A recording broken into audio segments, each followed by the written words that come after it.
안녕하세요. 오늘은 한국 사회의 독특한 현상, 바로 여성들의 경제활동과 관련된 이야기를 나눠보겠습니다. 한국의 출산율은 세계 최저 수준입니다. 그런데 아이를 덜 낳는 한국에서 오히려 30대와 40대 여성들의 고용률은 일본보다 더 크게 떨어지고 있습니다. 왜 이런 현상이 나타나는 걸까요?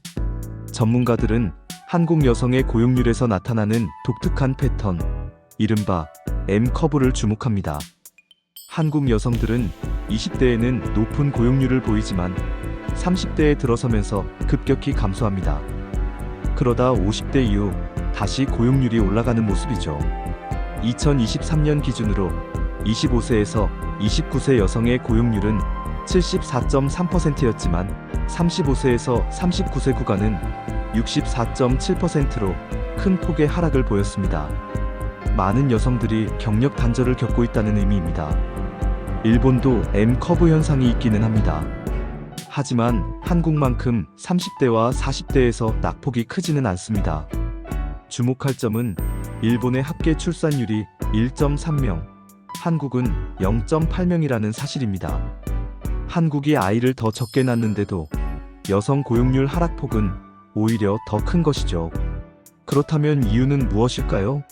전문가들은 어머니 역할에 대한 사회적 인식 차이에 있다고 분석합니다. 일본 사회에는 아이가 3살이 될 때까지는 어머니가 돌봐야 한다는 이른바 3세 신화가 있습니다. 하지만 아이가 초등학교에 입학하면 상황이 달라집니다.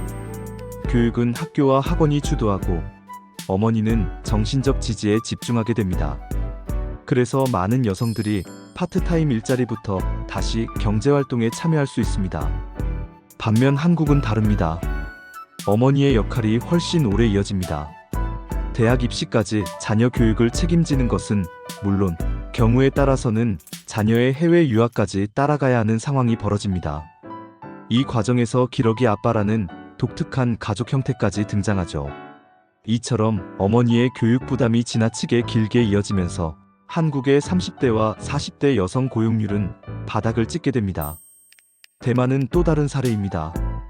대만 여성들은 M커브가 거의 나타나지 않습니다.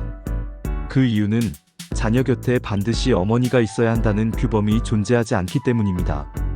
아이를 보육시설이나 조부모에게 맡기고 여성들은 계속 일을 이어갑니다. 그래서 30대라는 가장 생산적인 시기에 일을 포기하지 않고 경제활동을 유지할 수 있는 것이죠. 정리하자면 한국과 일본은 모두 어머니 역할이 강조되는 사회이지만 그 역할의 내용과 지속기간은 확연히 다릅니다. 일본은 초등학교 입학 이후 어머니의 부담이 줄어들지만 한국은 대학 입시, 심지어 해외 유학까지 책임지는 구조가 이어집니다. 그 결과 한국 여성들의 경제활동은 더 크게 위축되는 것입니다. 오늘 다룬 이 현상은 단순히 개인의 문제가 아니라 사회 구조와 문화의 차이에서 비롯됩니다. 여러분은 어떻게 생각하시나요? 한국 사회에서 어머니의 역할, 그리고 여성의 경제활동은 어떻게 조화를 이룰 수 있을까요? 댓글로 여러분의 생각을 남겨주세요. 시청해주셔서 감사합니다.